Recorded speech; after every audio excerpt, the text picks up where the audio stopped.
So the equipment that you need for this exercise is either a small ball, a foam roller can work, a yoga block can work, or just a rolled up towel as well, or probably 2 rolled up towels together. And also some wedges. So you can buy wedges, rehab wedges, but these are just door stoppers I bought from the $2 shop. And it worked fantastic.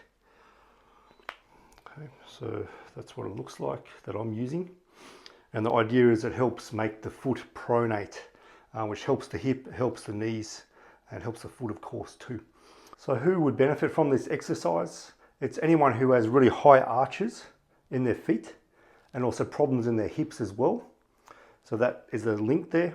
Someone who has high arch on one side, so they're kind of always living on the outer edge of their foot. And when they go to bring their knee in line with that'll make the knee sort of swing outwards. It'll make when they squat, the knee kind of wants to do this. Can be some hip impingement when you do that too. So people with hip impingements, this will be useful for. And when you go to bring your knee in line with your big toe, that outer edge wants to come off. So the foot is not very mobile in the midfoot. People who, when you twist the front and back of the foot this way, there's not a lot of movement. Some people have almost no motion there at all. The foot needs to be able to have a lot of motion in the midfoot. So this is very useful. People have plantar fasciitis, this is useful. People have chronic ankle pains, this is very useful. Knee issues, knees are nearly always, the knees are a victim of what's happening above and below. So the ankle and foot, or in the hip, or even the other side hip, how it's positioned as well can affect the whole other side of the body, the other leg. This is also very beneficial for people who have real difficulty trying to bend forward and the shin doesn't bend much. So you get to about here, and then when you do your squat, you feel like you're going to fall backwards. It can be to do with a long femur versus shin versus torso. It can make it very difficult to squat. However, it can also just be that your feet can't pronate, therefore the tibia, shin bone, can't internally rotate when you bend. When we bend the knee, the shin bone, not that you feel it, but it's meant to do it, it's called a coupling, rotates inwards, and the foot then, if I make it more obvious, pronates inwards this way. So that works as a team. At the same time, the hip needs to be able to internally rotate. So internally rotate, internally rotate. Pronation is a form of internal rotation as well.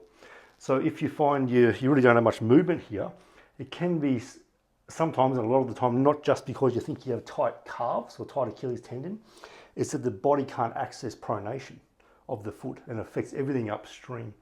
So it'll be like you go to squat and it's just like, and people looking at you going, go lower, and you go, I can't. Because the body can't access any more internal rotation in the lower body. So we do this exercise and you find, normally you're stuck here and it's like, whoop, you're going down heaps more and it feels easy to do because the body can suddenly access the pronation. This is also very useful for people who can only squat when they have their feet turned out. Because what that does, it gives a kind of pseudo pronation to the feet. The tibia doesn't have to internally rotate as much, whether on one side or both, and it's way easier to do. It can be to do with femur length as well. And also when you do your squatting, that you go down and there's a push to one side. So there's a couple of reasons for that. The main one is that if you're being pushed over this side here, it means that the right glute, it can't open up. It can't create clearance in the joint itself. So you need to open up the back of the capsule. Often it is though, the body rotates this way, can't access the back of the left glute. Can be also the body going into the stronger side, but it's usually because it can't access the back of the joint. So this is all reasons why this exercise will be very useful for you to do. So how we set this up, we want the front wedge to go under the first metatarsal head, which is the knuckle of the big toe. It can also go under the second toe too, but really the first met head is enough, it'll get the result. The wedge at the back goes on the side, the outer side.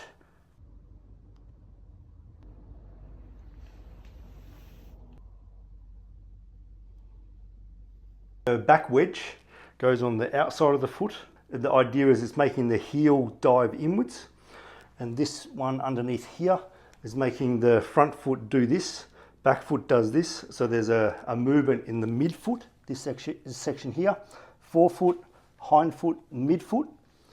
We want that part to twist, and that's where the pronation will be. Squats is such a useful pattern to do when you're training squats. You're training your neurology to go all the way down to the feet. The brain loves squats, the cardiovascular system, the heart. Getting strong in the legs is really, really important. So we want to do 3 sets, at least 3 sets of 10. We can load this by holding onto a kettlebell, dumbbells in the hands, barbell on the back. So 3 sets of 10 is a really good start. Then we can, until we get 3 sets of 12, add some weight, or we can build it up to 3 sets of 20, and then we start adding some weight. Going back to 3 sets of 10, 3 sets of 12, till we gradually build up to the 20 again, add some more weight, and gradually we can add more sets.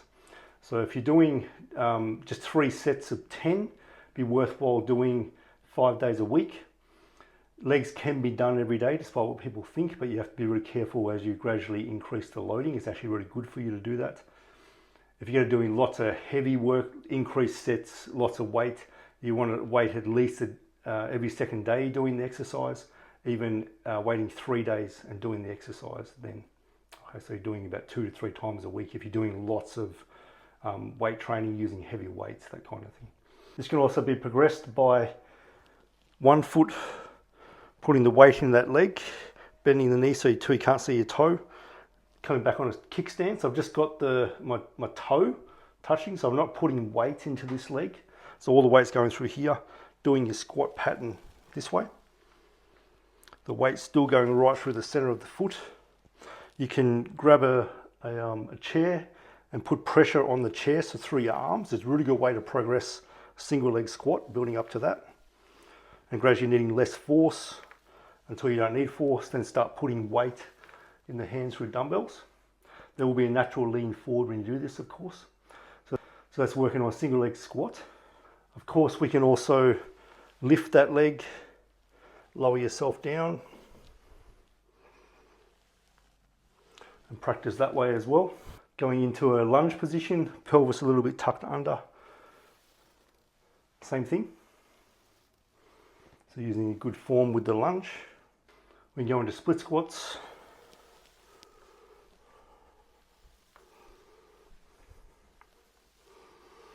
And doing rotational exercise. So we're getting greater internal rotation. So I can grab a weight plate as I'm doing this.